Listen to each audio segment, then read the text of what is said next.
Megamorphs number 2, In the Time of Dinosaurs. K.A. Applegate. Chapter 1, Marco. My name is Marco. And I'm the idiot who happened to be watching the news on TV, and happened to see the story about the nuclear submarine that went down. Do you ever wish you could just learn to keep your mouth shut? I do. At least in this case I did. Because if I'd just kept my mouth shut, I wouldn't have ended up trying to suck air through my blowhole in the middle of a raging storm that kept dropping 30-foot waves on my head. But maybe I should back up. Maybe I should explain why I had a blowhole in the first place. I'll make this quick. Things are happening here on good old planet Earth. Things most people would never dream of. Things that if you told people they'd say, yeah, right. Want to try on this straitjacket? We are being invaded. Not by spaceships from outer space firing ray guns. I mean, yes, from spaceships, but mostly the Yeerks don't use a lot of ray guns. The Yeerks are a parasitic species. Like tapeworms or lice or certain gym coaches who think you can't play basketball just because you are somewhat not tall. But Yeerks don't crawl on top of your head like lice. They crawl inside your head. A slug like a big snail slithers into your ear, oozes into your brain, flattens itself out, sinks into all the cracks in your brain, and from that point on, controls you. It can even force you to listen to Kenny G. Actually, it's not funny. I tend to make jokes, especially about things that bother me. And the Yeerks bother me. One of those people who has been enslaved by the Yeerks is my mother. We thought she was dead. She's not. At least I think she's not. When I last saw her she was still alive. Trying to destroy me and my friends, as a matter of fact. Which is a lot worse than just being grounded. Anyway, there are the Yeerks, this parasitic species that rampages throughout the galaxy looking for new host bodies. They control the Geds, a species from their home planet. They control the Hork-Bajir and the Taxxons. And their target now is Earth and humans. What does this have to do with me having a blowhole? Well, there's another species in on this with us. The Andalites. The Andalites are stretched thin trying to resist the Yeerks. An Andalite task force got hammered in orbit above Earth. One of them, Prince Elfanger, made it to Earth and happened to crash near my friends and me. He gave us the Andalite morphing power. The ability to absorb DNA from any animal, and then actually, literally become that animal. We use that power to resist the Yeerks. We being Jake, who is our prematurely middle-aged, fearless more or less leader, Cassie, our animal expert and tree-hugging environmental wacko, Rachel, Jake's fabulously beautiful but totally insane cousin, Tobias, who's a mouse-eating bird, the Cinnabon-chomping Andalite scorpion boy we call Axe, and me, Marco, the sensitive, sensible, smart, and good-looking one. Also modest. And honest. And did I mention cute? Anyway, I was hanging out with my dad around noon on a rainy Saturday, slumped down in the easy chair, staring at the TV, wondering if I had the energy to go into the kitchen to get more Doritos, when the news flash came on. A nuclear sub was reported to have developed reactor problems. It was feared sunk. Rescue ships and divers were on the scene, but the storm was making it hard for them. They couldn't find the sub, which could be dousing everyone on board with radiation. Oh, man, I groaned. Yeah, my dad agreed. He was slumped on the couch wondering if he had the energy to go to the kitchen and get his cheese puffs. I said. Are you going to the kitchen? He asked hopefully. I sighed. Actually, I just remembered I'm supposed to help Jake with some work over at his house. Oh. You'll miss the game, he said. So before you go, could you grab me the bag of cheese puffs? And a soda? And a pillow? And give me the remote control. I carried about 24 items to my dad, then took off out into the rain to walk to Jake's house. I had to tell him about the sub. I don't know why, I just had to. I guess I thought we could possibly help. 30 minutes later, the 6 of us were assembled on a wet beach. There was absolutely no one in sight. No lifeguards. No little old ladies collecting shells. I mean, it was really raining. We were all soaked through and had wet sand caking our shoes. All except Rachel, who I swear has some magic ability to repel dirt, mud, and rainwater. Well, we have privacy, that's for sure, Jake said, looking around. What are we going to do with our outer clothing and shoes? Cassie wondered. See, we can't morph clothing and shoes. Just things that are skin tight. I was wearing bike shorts and a way too small, totally uncool t-shirt under my clothes. Those I could morph. I've said it before, I'll say it again, I said. We have got to do something about these funky morphing outfits. We are a disgrace to superheroes. Can you imagine us ever being in a comic book alongside Spider-Man? We'd look like the Clampetts. The what? Cassie asked. You know, the Beverly Hillbillies. Marco, you do realize that Spider-Man isn't real, right? Rachel asked. And even if he was, I don't know what fabric that outfit of his is made from. Never bags at the knees or elbows. I mean, come on. We'd better get going before someone shows up, Jake said glumly. Jake hates dark, overcast days. It makes him grumpy. We stripped off our outer clothes and shoes and stuffed them into a backpack. We stuck the backpack in one of the blue trash barrels they had along the beach. Maybe we'll get lucky this time and they won't pick up the trash today, Cassie said. Yeah, it'd be a shame to lose those jeans of yours, Rachel said.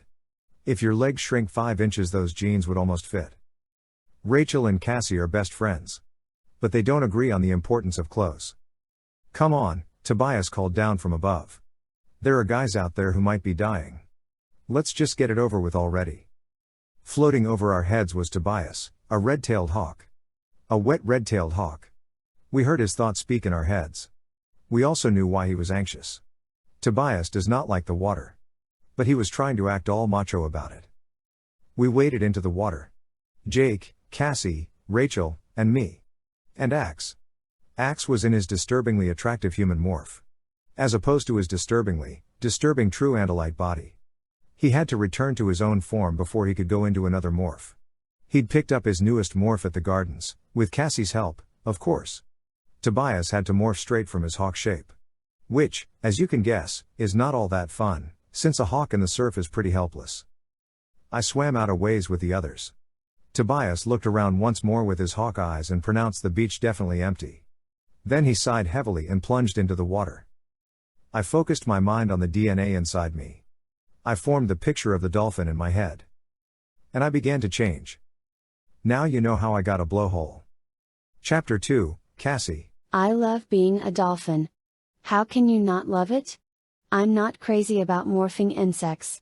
Especially the mindless little automatons like termites and ants. But I'm convinced that dolphins have souls. Or maybe it's just some arrangement of DNA-based characteristics that make them seem that way to humans. But whatever it is, whether it's something mystical or something real, I like it. We were in the surf, breasting the waves and staggering against the flow. When the cold water was up to my chest, I pushed off and swam. It wasn't easy fighting the waves. Humans are not very strong in the water. As I dog paddled, I began to morph. My fingers stretched out longer and longer. A webbing grew between them, like a duck's feet. My arm bones shrank and drew this webbed hand toward my body till it was clearly a fin and not a hand any longer. My legs softened. Like overcooked spaghetti, they twined together and melted into the long tail of the dolphin. At the same time my feet twisted outward and thinned to become the tail flukes. Then, as I gasped and spit out mouthfuls of salt water, my flat human mouth and face began to bulge outward. It was like something out of a cartoon. As if I were made of silly putty and someone was stretching my face outward. My eyes moved to the side and now my vision was largely filled with my own grinning dolphin snout. More dolphin than human now, I sucked in a last lungful of air through my mouth. When I exhaled, it went out through the blowhole that had appeared where the back of my neck had been. I dove below the churning surface. I was still in shallow water so I could see the sand and gravel and shells being tugged to and fro by the water. Humans may prefer shallow water, but it makes dolphins uneasy. So I kicked my powerful tail and headed away from shore. Think about the happiest day you've ever had in your life. Think of how you feel on a sunny day, with no school and no chores, your allowance fresh in your pocket and some really fun thing awaiting you. That's exactly what it feels like to be a dolphin. Then, to all that good feeling, add this sensation of power, ease, of being the perfectly adapted creature in the perfect place. Come on, guys! I yelled, giddy and goofy on the sheer joy of being a dolphin in the sea. And they came. All of them felt the same way. We were on a serious mission. But that didn't mean we couldn't have fun. We raced out to sea, surfacing to deliberately plow into the rising walls of waves. We hurried, but we played the whole way. And then we began to see the helicopters chattering overhead and the Navy ships patrolling back and forth across the sea. The waves were high, the winds, too. When we surfaced, it was in the valleys between waves. We'd blow out our stale breath and suck in fresh air, letting the gray waves lift us up so we could see. "We must be near where they think it is," Jake said. "Is anyone else sucking salt water every time they try to breathe?" Marco asked. "Is that good for you?" "We are in the ocean, Marco," Rachel pointed out. "There's bound to be water in the ocean." "Fine, but do we have to be out here in the middle of a storm?" "Come on," Jake said. "Let's go below." I nosed downward and kicked. It was much calmer and quieter below the surface. We were in maybe 200 feet of water. It's hard to tell, but it looked that deep, anyway. I was swimming about 50 feet down and could just barely see the ghostly glimmer of sand far below me. Mostly what I saw was murky blue. Not even many fish. I fired an echolocation blast from my head. The sound wave spread out, then bounced back. My dolphin brain drew a mental picture of a seabed scarred by a series of deep fissures. I also saw divers in the water, and sensors being towed on long cables from the ships above us. "Even with our echolocation, we need to spread out," Tobias said. "Those fissures are as big as small valleys. The sub could be in one of them." "Okay," Jake agreed. "But everyone stay within thought speak range of the person on your left and right." Easier said than done. You ever try and swim while keeping in line with dolphins on your left and right? Plus we had to surface to breathe, and each time we did the waves would push us forward or back. Rachel was on my right. Axe on my left. We advanced across the ocean floor, blasting the water with our ultrasonic sound waves. It had taken 45 minutes of hard swimming to reach the site. We couldn't go beyond 2 hours in morph. Not unless we wanted to spend the rest of our lives as dolphins. 45 minutes to get there. 45 to get back to shore. That only left 30 minutes to search. Not enough. But 20 minutes later I saw, or felt, a strange picture in my head. "Hey? Axe, Rachel. I think I got something." I fired a new echolocation blast and listened carefully. Yes, something weird. Something definitely weird. Something too hard. "Yeah. I have something," I said. "Rachel, aim a little to your left. Axe, just a hair to your right." In a few seconds, Rachel said, "Nothing. I'm not getting anything." "I am," Axe said. "A hard, angular object that appears to be jutting up from the seabed." "No, from one of the fissures." "I'll take a look," I said. "It could be just some piece of junk or garbage." I shot to the surface, filled my lungs, and went down. Down and down, till even my dolphin body began to feel the water pressure. I kept firing echolocating bursts. And then I was certain. It rose just a few feet from the fissure.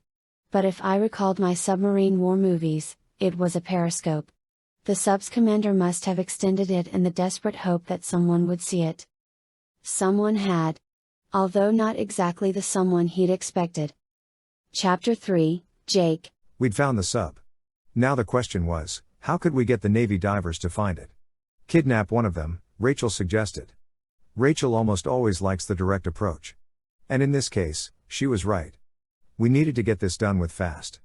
We needed to wrap this up and bail. "Okay," I said, "we kidnap a diver." "What?" Marco said. "You're listening to Rachel?" "She happens to be right," I said. "Let's go. But don't hurt the person, okay?" It was easy to find a diver. Their wetsuited bodies and stream of bubbles showed up nice and clear on echolocation. The diver ignored us as we drew near. We were just a pod of dolphins swimming by. We weren't what she was interested in. I swam around behind her. The others followed. "Okay, now, we can't help but scare the poor woman, but be as gentle as you can be," I said. "Grab a leg or an arm. Rachel, help me push." One thing you can say about dolphins, there is nothing they can't do in the water. The 6 of us moved like a well-drilled acrobatic team or something. Hand, leg, we had the diver before she knew what was happening. The others lightly gripped the wetsuit with their dolphin teeth. Emblo bio blm blmo, she yelled. At least that's what it sounded like. Rachel dug her nose in the small of the woman's back. I nosed her neck, and together the 6 of us propelled her through the water, almost standing upright, at a speed that must have seemed pretty amazing to her. She struggled, of course. I think for a moment she thought we were sharks. I could see wide, scared eyes through her face mask when she turned to look back. But maybe she'd heard stories about dolphins helping drowning people. Or maybe she just liked dolphins. Maybe it was just so obvious we were on a mission. After a few seconds, she relaxed. We let her go and I swam up and offered a dorsal fin. She took it. Cassie came up on her other side. And now she cooperated with us, holding on to our dorsal fins as we raced more easily ahead. We stopped directly over the sub. The diver couldn't see it since it was way below us. But we made a nice show of racing down, then back up, so she'd know what we were doing. Unfortunately, all this took time. Too much time. We had no choice but to demorph in the open sea. We swam half a mile away from the search area and demorphed. Bad for most of us. Worse for Tobias, wallowing with waterlogged feathers in salt water. Axe, in his own body, could swim quite well. We remorphed as soon as we could. And now, with plenty of time, we went back to the site. We had to make sure the divers were there. Hey, these guys work fast, Tobias said when we got back to the site. A small submersible was already pulling away from the submarine. I guess it was some kind of rescue vehicle for taking people off sunken submarines. We hovered above the sunken sub. It was wedged deep in the fissure. It was hard to see how they'd ever get it out. May I ask a question? Axe said. What is the purpose of these submarines? This is a very large craft for simply looking at the seabed? A second small submersible was on its way down. It was zipping along. And the divers were all heading for the surface. I winced. The purpose of this kind of submarine was a little embarrassing to explain to an alien. Actually, Axe, it's a military submarine. See the rows of hatches along the back? It's a nuclear missile sub. There's a missile under each of those hatches. Armed with a nuclear warhead. Ah. I see. It's deterrence. You know, in case the enemy uses nukes on us, we have these safe on our subs, Marco explained. What enemy? Well, okay, we don't exactly have one right now, I said, feeling fairly idiotic. But we used to. And we may get one again. We're shopping all the sales, Marco said brightly. Enemies are us, enemy mart, JC enemy. Don't worry, we'll find one. Are those guys all in a hurry or what? Rachel asked. I was noticing the same thing, Cassie said. And look, up above. The ships are all leaving the area. Going in all directions. I looked down. The rescue vehicle was already pulling away from the sub. But instead of heading up to the surface, it was simply racing away. Like it was desperate to put some distance between it and the sub.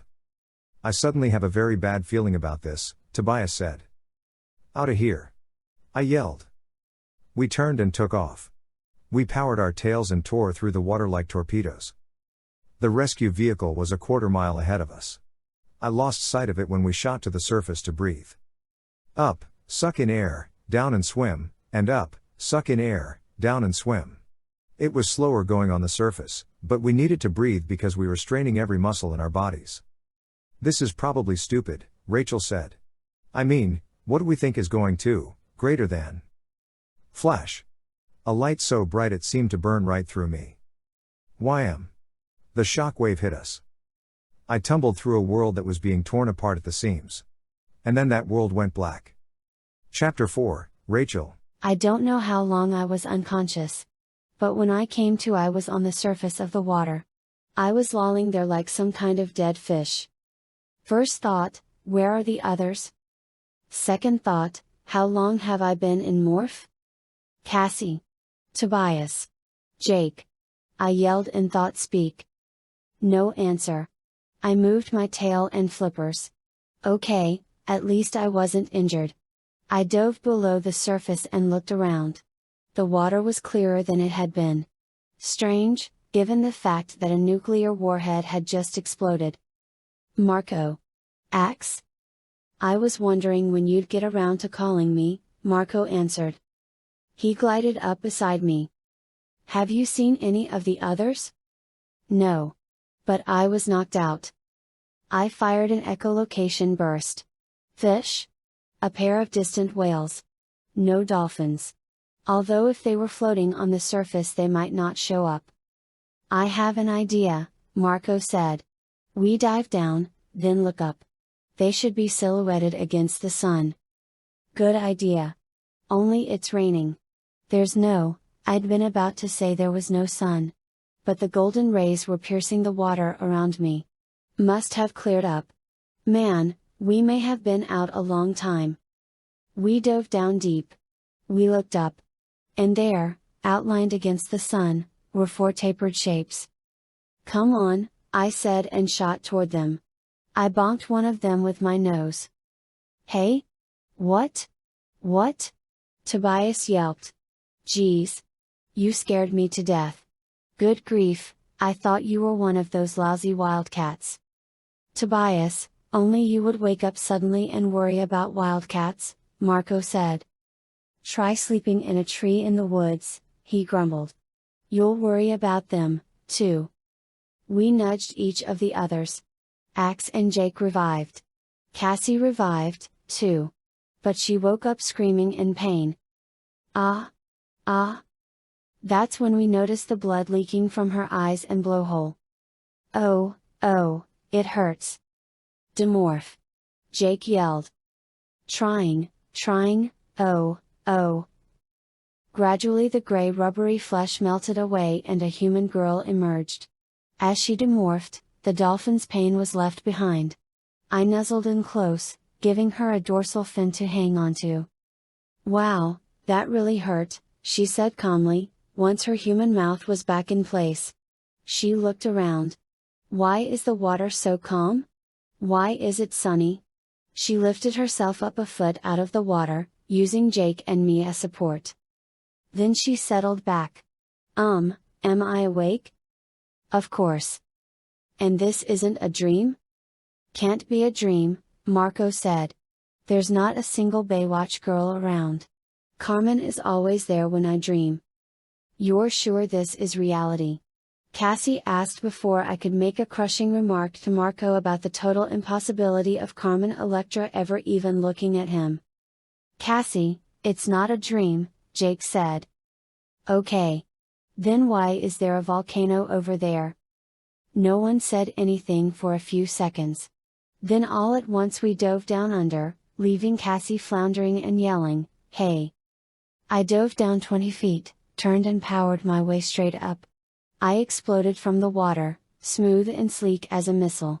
I shot up into the air, up where I could see beyond the tops of the short, choppy waves. I took a look. Then, too stunned to line up for a dive, I belly flopped.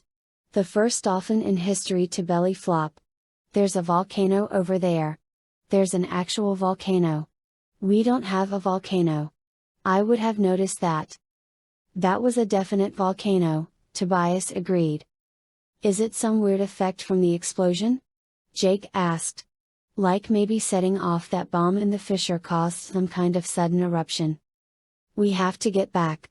People could be hurt. Something is way wrong here, I said. Volcanoes don't just suddenly erupt. Besides, look how high that thing was. That takes hundreds of years of lava and ash building up. How do you know anything about volcanoes? Jake demanded. Did we do volcanoes in school? No, it was some other place, I mumbled. But they all just waited.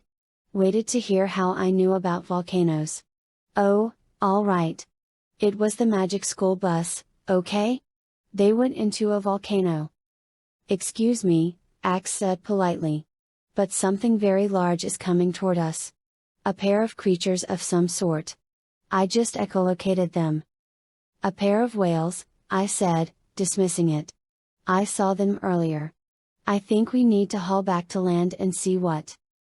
Not whales, Axe said. Who cares? Maybe you missed it, Axe, But we have a volcano, right about where all our houses should be.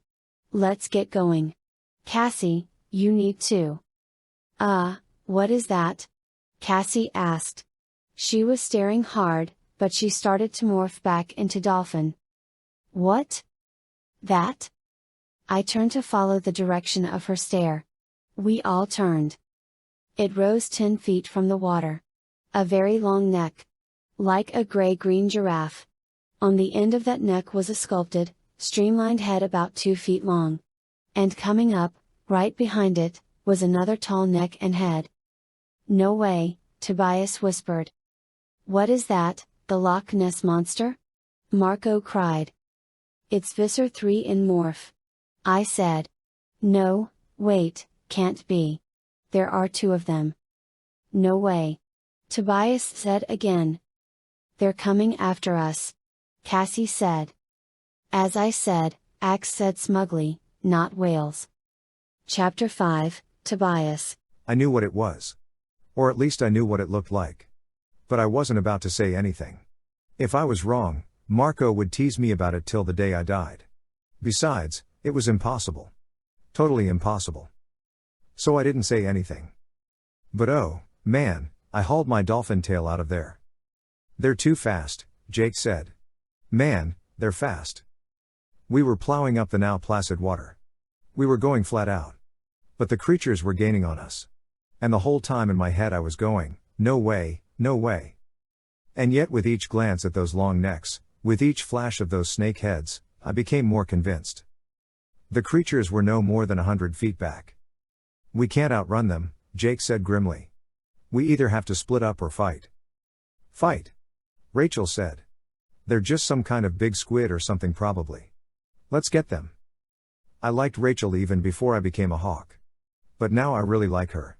She could be a bird of prey. She'd be a natural. But she was wrong this time. Split up, I said. I don't think we can beat them. We haven't tried yet, she said. You don't understand. Look, I know this will sound crazy, but... Swoosh. Coming up from below. Like some weird, massively oversized dolphin. 40, 50 feet long. An impossibly huge jaw open wide. We'd been watching the creatures chasing us. All I had time to see of this new threat was the flash of teeth. Ah! It had me.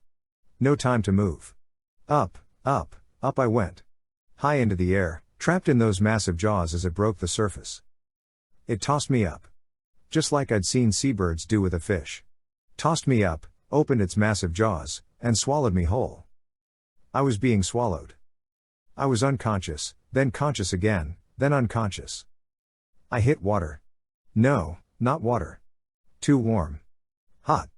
Burning. My skin was burning. I was blind. Deaf, except for the sound of churning. And the steady bass drum of a heart beating. Then, something else beside me. My dolphin sense knew. It was another dolphin. Who is that? It's me. An enraged voice cried. Rachel. Who did you expect? Jonah? We have to get out of this thing. Ah. My skin is itching and burning. Stomach acid, I said. It's digesting us. It's not digesting me. Rachel said. I'm gonna morph. I'm tearing a hole out of here. You have to pass through human to morph, I said. The stomach acid. No choice. I could already feel her changing. I felt human fingers pressed against me in the gnashing, enclosed space. She was right. No other choice. And I wasn't going to let her do it alone. I had very few morphs available to me. And only one that would help here. But first I had to revert to bird form. Something like a rock was in the stomach. It was grinding against me with the movements of the stomach wall. And as I lost the tough hide of a dolphin and regained the fragile hollow bones of my own hawk body, the beating became deadly. Even Rachel's body was crushing me, as her elbows and fists and knees were shoved against me, time and again. But all that was nothing compared to one simple fact: I couldn't breathe. Suffocating. Air. I moaned. Rachel couldn't answer. She was human again. But I knew she must be suffocating, too. My left wing was broken. My tail was a mess. I was racked with pain. But none of that mattered because I was going down now. sinking and swirling down a long, black well. Too late to morph again. I knew it. I was done. And my last conscious thought was a flash of myself, years earlier, back when I was still completely human. I saw myself playing with a little plastic figurine, a plastic toy model of the animal whose belly I was in. A booklet had come with the figurine. I'd memorized all the facts in that booklet. They were wrong, I thought as my mind shut down. It's bigger than they said. Chapter 6, Jake. It has Rachel and Tobias. Cassie screamed. I knew. I'd been on the surface when the monster had snatched them up and tossed them down its throat. But I couldn't think about that. I still had 3 people with me. I had to save them. The long-necked creatures were behind us, the larger one in front. Which would eat us? Everyone dive. I said. What about Dash?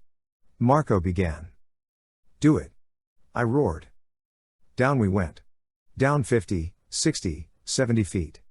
The monsters were like ships overhead. The 2 long-necked ones started to dive after us. Then they hesitated. The larger creature, the one that had gotten Rachel and Tobias, was closing in. Now. While they're arguing over who gets to eat us, I said. Let's get out of here. We can't leave Rachel and Tobias, Cassie said. Can you beat that thing, Cassie? I demanded. You want to stay here and try? Sooner or later those creatures will decide who we belong to. We have to run while they're fighting over us. Rachel. Cassie cried in thought speak. Rachel. Can you hear me? Rachel. Now, Cassie. Marco, Axe, get her. Marco and Axe each bit down on a flipper and dragged Cassie away. Let me go. Rachel. Rachel. Rachel. I felt sick inside. Mad at Cassie, scared, beaten, and for some reason even mad at Rachel and Tobias. But mostly I felt sick. What was happening? We swam away as fast as we could move. I heard a screeching roar of rage reverberating through the water. The monsters were fighting. We swam toward shore. And after a while Cassie swam on her own. The sea floor beneath us sloped up and up, rising to meet us. When we were in no more than 5 feet of water, we began to demorph. I hoped we could do it. I didn't know how long we'd been in morph. I gratefully resumed my own body. I lifted myself sluggishly out of the water and staggered up the beach. I flopped face down, then rolled over. Cassie and Marco came seconds later. Axe took a few extra minutes and appeared in human morph. Something is very wrong, Prince Jake, he said. I didn't answer. Of course something was wrong. Rachel and Tobias were probably dead. So something would always be wrong now. Forever. Jake, Axe is right, Marco said. Get up. Look at this. I stood up. Marco, Axe, and Cassie were all staring, open-mouthed, across the beach toward the boardwalk. There was no boardwalk. No hot dog stands, no Ferris wheel, no video arcades. No buildings at all. No people. Nothing but a line of trees pressing right up against the sand. And off above the trees, the cone of the volcano with a tall plume of smoke. This isn't home, Marco said. What is going on here? I wondered. I slogged up the beach toward the trees. I expected to see something behind the trees. But behind the front row of trees were just more trees. Far off, through gaps in the tree trunks, I caught glimpses of an open space. But I was seeing grass and flowers there, not a city. Marco and Cassie came up behind me. Listen, Marco said. Listen to what? The quiet. Just the breeze in the trees. Cassie said, no seagulls. There are always gulls. I had noticed something else. There's no trash. No old soda cans. No candy wrappers. Nothing. I mean, nothing. So, what happened? Marco asked. That explosion blew us halfway around the planet to some desert island somewhere in the middle of nowhere? I shrugged. Most of my brain was still focused on Rachel and Tobias. I wasn't tracking. And yet I felt a nagging sense of urgency. A little voice telling me to get it together. A little warning voice telling me we were not safe. I turned around. Axe. What are you doing? He was about 100 yards down the beach. I'm trying to understand something, Prince Jake. I headed toward him. The sand was darker and rougher than I remembered. But then, who knew where we were? The tracks I saw in the sand seemed to have been made by large birds. I got this sudden, illogical rush, thinking maybe they'd been left by Tobias. They looked like they'd been made by talons. But of course that was impossible. I had gotten Tobias and Rachel killed. If only I'd been watching ahead instead of looking behind, I could have seen the threat coming. I should have had everyone morphed to shark. Then we could have fought. Should have. No footprints, Cassie said. No human footprints, anyway. We reached Axe. He was staring toward the trees. I followed the direction of his look. There was a sort of alleyway through the trees. Some were bent aside. Some had the branches on one side broken, hanging limp with dying leaves. Other trees were simply snapped. Broken. And all along this alleyway the top third of the trees seemed to have been stripped of leaves. Marco stared, too. He bumped into me and shoved me into a hole in the sand. I was going to shove him back, but this was no time to be playing around. I am still unfamiliar with some earth creatures, Axe said. Creatures. Tell me, what sort of creature can do that? Probably a tornado or something, I said vaguely. I've seen things like that on TV when there's been a tornado. Ah, Axe said. Does a tornado have feet? I almost smiled. No. A tornado is a windstorm. I see. Then this was not caused by a tornado. Whatever did this is feet. How do you know? Cassie asked. Because Prince Jake is standing in one of the footprints. I looked down. It could have been the footprint of an elephant. Except that the toes were more like claws. Plus, the print sank at least 6 inches into the sand. And oh, yes, it was about 4 feet across. Chapter 7, Cassie. Jake jumped up out of that footprint like it was filled with rattlesnakes. We stared at the footprint. Then we looked up and stared at the alleyway that something had made through the trees. Then we stared at the way the leaves had been stripped from a lot of the highest branches of the trees. Jake, something ate those leaves, I pointed out. Those trees are like 30 feet tall, Jake said. There are a cluster of these same footprints over there. Axe pointed about 10 feet away. And all across there it's as if the sand has been swept. Sway put. Swept too. Jake looked at me. Cassie, do you know anything that could possibly have this footprint? Jake thinks I'm some kind of animal expert. I shook my head. What it looks like is some very, very large animal came through those woods. It was munching the top leaves of the trees. Like a giraffe would do. Then it hit the water here. It turned around. That's the cluster of prints there. And it has an insanely long tail. That's the swept area. Once it was turned around, it went back the way it came. A giraffe? Jake asked. Not a giraffe, I said. Jake looked a little confused. We all were, but he's the one who gets stuck making the decisions.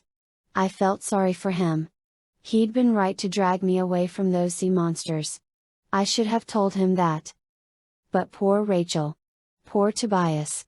What was I ever going to do without Rachel? Rachel had been my best friend forever. I couldn't imagine not seeing her every day. I realized I was crying. I guess I had been, off and on, since we dragged up out of the sea. I felt Jake's arm go around my shoulders. Don't cry, Cassie. Don't give up on Rachel and Tobias. You know Rachel. If there's a way to survive, she'll find it. I wiped my tears. Yeah. You're right. And we have to focus here. He took his arm away and suddenly seemed awkward. I think he expected Marco to make some smirky remark. But Marco has a good heart. He knows when to let things go. Besides, I knew Marco was almost as sad as I was. What should we do, Prince Jake? Axe wondered. Have I mentioned don't call me Prince? Jake said automatically. Yes, Prince Jake, you have. Jake looked around. I guess we go that way, he said, pointing to the forest. But not along that path.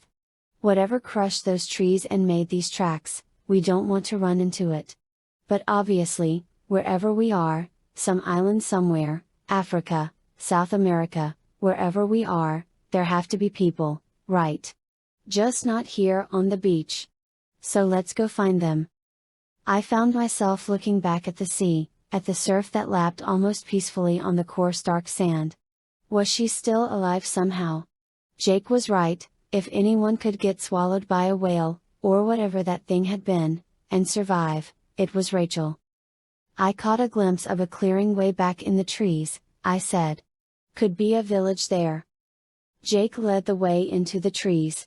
The sun was shut out by the tall, spreading branches. There were vines hanging down and crawling up the trunks of trees. And huge ferns so big you could hide in them. We struck a stream, maybe 15 feet across. Both banks of the river were lined by magnolias, dogwoods, and massive fig trees. This is not anywhere near being home, I said. This is more like tropical vegetation. It's humid enough, that's for sure, Marco complained. I wonder if the water's okay to drink? Jake asked. Then, with a shrug, he dropped to his knees and dipped his hand in. He brought the water to his mouth and sipped. I guess we can always get a bunch of shots for whatever disease is in the water, I said. I dropped beside him and tasted the water. The humidity hadn't seemed so bad down by the ocean. But now it was dehydrating me. I was massively thirsty. It's probably okay, I said. Usually running water. Whoosh! A huge head exploded from the water. Snap! A jaw 6 feet long slammed shut with a sound like steel on steel. The jaw snapped shut so close to my face that it grazed my nose. I leapt back. Fell on my butt. Spun, jumped up, and bolted. That was one big honkin' crocodile, Marco yelled as he ran beside me. We stopped beneath a huge tree. 4 of us, all panting. That wasn't right, I gasped. Yeah, no kidding, Marco said. No, I mean it was too big. The jaw was too long and thin. I am really not liking this, Jake muttered. What were those things in the ocean? What made that footprint? Where on earth are we that has crocodiles that size? I mean, we've seen crocodiles. That was one way big croc. Prince Jake, I am going to demorph, Axe said. Have you been in morph too long? Jake asked with a frown. No. But I am frightened, Axe replied. I don't want to have to fight in this weak human body. Yeah, go ahead, Jake said. Cassie, I don't mean to hit you with this, but you know more about animals than any of us. Where on earth are we? I don't know, I admitted. Giant crocodiles, huge, aggressive whales or whatever, like nothing I've ever even heard of, and something big enough to leave a footprint you could turn into a wading pool. I just don't know. Okay, fine, he said, obviously frustrated. Let's try it another way. Axe, you know more about physics and so on than any of us. More than any human, Axe said. He was demorphing but was still mostly human. Whatever. Just tell me how an explosion could have blown us all the way to, I don't know, Madagascar or wherever, without killing us. Madagascar? Marco asked. It couldn't, Axe said simply. Great. Great. That clears everything up just fine. This is nuts, he sighed. He looked at me and shrugged. I don't know, I said. Maybe when we find some people they can tell us where we are. We walked on, heading toward the clearing. The forest had become a frightening place to us. Everything was wrong. Out of place somehow, in some way I couldn't quite explain. How had the storm and rain suddenly become humid sunlight? How had we gone into the water off a beach fronted by a boardwalk and come out at a beach fronted by forest? Maybe it's all a dream, Marco said, as if he'd been reading my thoughts. In which case, I'd like to dream about a nice, ice cold Coke. He held out his hand, curved around an imaginary bottle. Home? So much for the dream theory. We were almost to the clearing now. I could see bright, buttery sunlight through the trees. But massive ferns blocked my view of the clearing itself. Let's get out from under these trees, I said. We'll think better in the open. And maybe there will be some people. Too bad they'll speak Madagascarese, Marco said. Shh, I froze. What? Shh, listen. A grunting, snuffling sound to our left. Then the sound of greenery being rustled.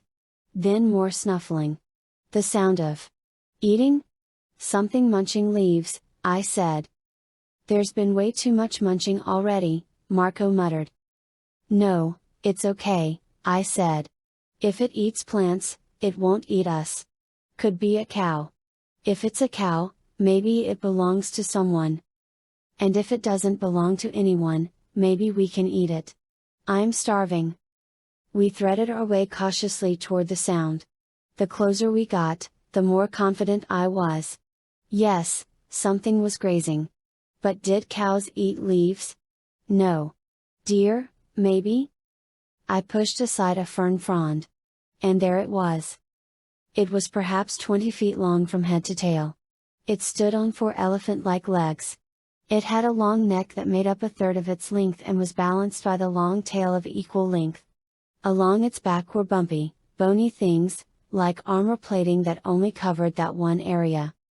For about 2 minutes I don't think one of us drew a breath. We just stared. I think it's a baby, I said. A baby? Marco said. Cassie, it's a dinosaur. Suddenly. Crash. Crash. Crash. Crash. From behind us. Ho-oo-roo-war.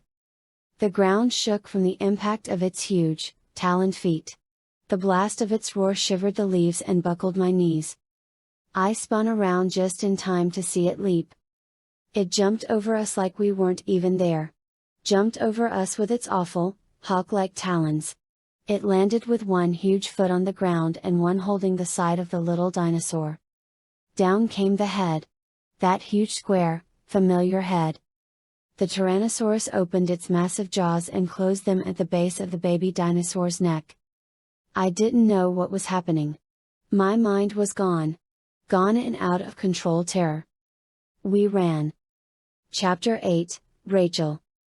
I was human. A human gasping for air inside the belly of the creature. My lungs were screaming and heaving. I was blind. My skin was burning. I was being pummeled, crushed, smashed, beaten. I was getting mad. I knew Tobias was there, too, but I had no idea where. He wasn't thought speaking. Morph? I told myself. But already I was weakening. The human body can't last long without air. I tried to focus. But my head was swirling. I wanted to just give up. Why fight it? I was done for.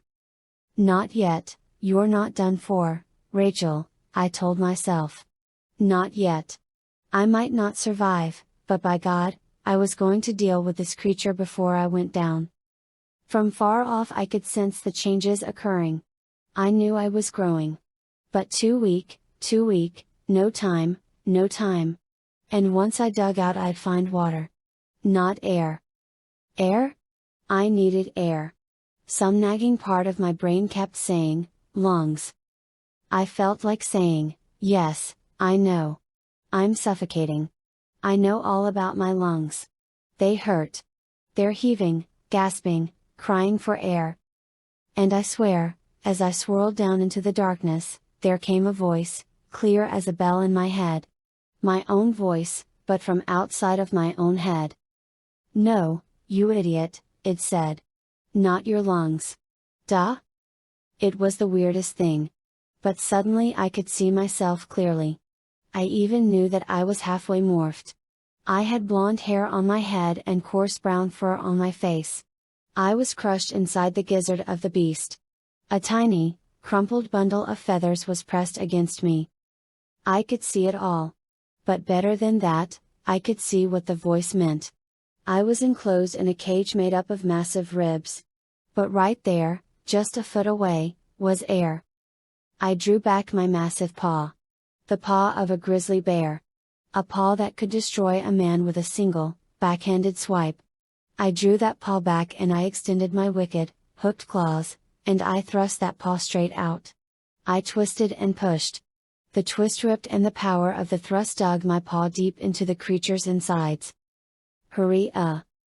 I heard it scream. It reverberated through the flesh that pressed all around me. I thrust and twisted. Hurry! Another scream. A spasm that racked the body so powerfully it almost knocked me out. But I was not so easily crushed now. I was no longer human. I had finished morphing the grizzly bear. And not even this sea monster could digest a grizzly bear. With my last ounce of strength, I thrust and twisted. Swoosh! Air? Air poured in. I gasped at it. Air? I had done it. I had ripped a hole out of the gizzard and penetrated the creature's lungs. Tobias! Breathe! There's air! I went back to work, ripping now with both huge paws. Digging downward to avoid the ribs. Suddenly water gushed in. Salt water. Cold and wonderful. I kicked and clawed the opening till it was bigger. Then I tumbled out. I hit bottom. I looked up, dazed and disoriented. The creature had beached itself. I was in no more than 5 or 6 feet of water. I stood up, my huge bare head broke the surface, and I reared up on my hind legs. Tobias was fluttering weakly in the water. I grabbed him up as gently as I could with bare paws. I lumbered toward shore and set him down on dry land. Tobias, are you okay? Do I look okay? He asked. Well. Busted wing. Feathers a mess. Half my tail feathers ripped out or eaten away by stomach acid. I'm a definite mess. On the other hand, I'm alive. Yeah, I said. I reared up to my full height and took a look around. I could tell that we had run up into the mouth of a river. The river banks were steep on our side of the river. My pathetically dim bare vision could barely make out some vague shapes moving on the far bank. I sniffed the air. The grisly sense of smell is excellent. What I smelled was puzzling. I'm smelling, I don't know what. It's like something is missing. Like the air has been scrubbed clean. I smell various trees and plants, but I shook my huge head. I don't know. Something I should be smelling, only I'm not. Tobias stood up shakily on his talons. Car exhaust. The smell of fossil fuels burning. The faint smells of backyard pools and grease-belching fast food restaurants. The smell of human sweat, perfume, garbage? In other words, all the smells of civilization. Yeah. Exactly. You're right. I glared at him. Too right. How did you know? What's going on, Tobias?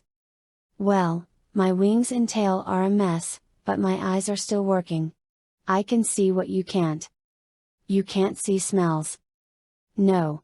But I can see that small herd over across the river. That small herd of hadrosaurs over there. What is a hadrosaur? I demanded. I was getting annoyed at the way Tobias sounded. Like he was about to say something important, only he couldn't quite spit it out. Hadrosaurs were a group of duck-billed dinosaurs. Tobias, would you mind making just a little bit of sense? Dinosaurs? Yeah. And let's see, if I remember my old dinosaur books, those long-necked things in the water were elasmosauruses and the thing that you just chewed a hole through was probably a chronosaurus. Yeah. Right. I waited for him to laugh at his own joke. Only he didn't laugh. Dinosaurs? Yeah. Dinosaurs. Oh, man. Tobias, we are gonna need some better morphs. Chapter 9, Tobias. I was in pain. I didn't want to mention it, though. What was the point? I had very few morphs, unlike the others. We were on land now. A dolphin morph wasn't any use. The only useful morph I had was my human one. But somehow a human body seemed pathetically weak in a world of dinosaurs. At least in my own hawk body I could fly away from danger. Unfortunately, my hawk body was a mess. Now what do we do? Rachel wondered. What about the others? Do you think they made it? I don't know. I tried to extend my broken wing. Ah. Does it hurt? Not really, I lied. High above me the huge bear head looked down at me. Why don't you morph to human, Then morph back to your bird body. The new hawk body will be constructed from the DNA and should be fine. Just like what happens when we injure a morphed body. Okay. It felt weird going human. I'd only done it a few times since the Elemist had given me back my morphing power. Now I felt my feathers itching as they melted into flesh. My sight grew dim, my hearing became muddy. I rose up, tall, large, clunky, awkward, human. At least the pain is gone now, I said. Now to get feathery again. A few minutes later, I was my normal, my abnormal, self. Unfortunately. Ah. Ow. It just hurts worse. This makes no sense. Rachel said, sounding outraged. I laughed grimly. Rachel, in case you haven't noticed, our lives stopped making sense that day we walked through the construction site and had a spaceship land in front of us. Maybe it's some effect from the time travel, if that's what's happened to us. I'll be sure and ask Axe, if we ever see him again. Or maybe the Elemist messed me up when he gave me back my powers. It'd be a relief to think that guy is capable of screwing up. Then morph to human. We have to get going. Don't ask me where. No. I need to heal. That will take time. I have to stay in my own body for it to heal. But first I need you to set my broken wing. What? I'm not Cassie. You've seen her do it. So have I. Oh, man, Rachel moaned. What am I going to use for bandages? Part of your morphing outfit. That and some twigs. Oh, man, Rachel said again. I wish Cassie were here. She began to demorph. The massive shoulders and head, the lumbering haunches, the shaggy fur, the huge, powerful paws, all shrank and melted. Gradually a very beautiful human girl emerged. Rachel looked down at her morphing outfit.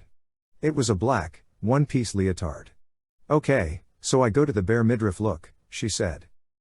She tried to tear a hole in the fabric. My fingernails are too short. Here. Bend down. She bent close and I used my beak to make a tear in the fabric. From that first tear Rachel quickly ripped off 3 strips of black nylon. I just have one thing to say, Tobias. Don't break another wing. I mean, this doesn't look bad, it could actually be kind of a fashion statement, but any more and we'd be getting embarrassing. Hey, I'm a hawk, remember? I would never even look. Yeah, right. She gathered up some twigs that had been deposited along the river's edge. What do you think? These okay? Should be. Now, look, all you have to do is straighten out my wing. Make sure the bone is lined up straight. Otherwise it'll heal crooked and I'll spend the rest of my life flying around in circles. Rachel looked alarmed. Just a joke, Rachel, I said. But silently I added, I hope. She took my broken wing very gently. I can tell where it's broken. I'll straighten it, then put a stick on each side and tie it up, right? Yep. Nothing to it. Rachel took a deep breath. On the count of 3. 1, 2. Ah! I yelled, as sharp pain shot up my wing. Sorry. Sorry, she cried. Just get it over with. I yelled. She held the bone in place with one hand. It hadn't broken into separate pieces, it had just snapped. But it was agonizing. No matter how she tried, she couldn't keep from bending the bone slightly. She grabbed the 2 sticks with her left hand and managed to line them up against the bone.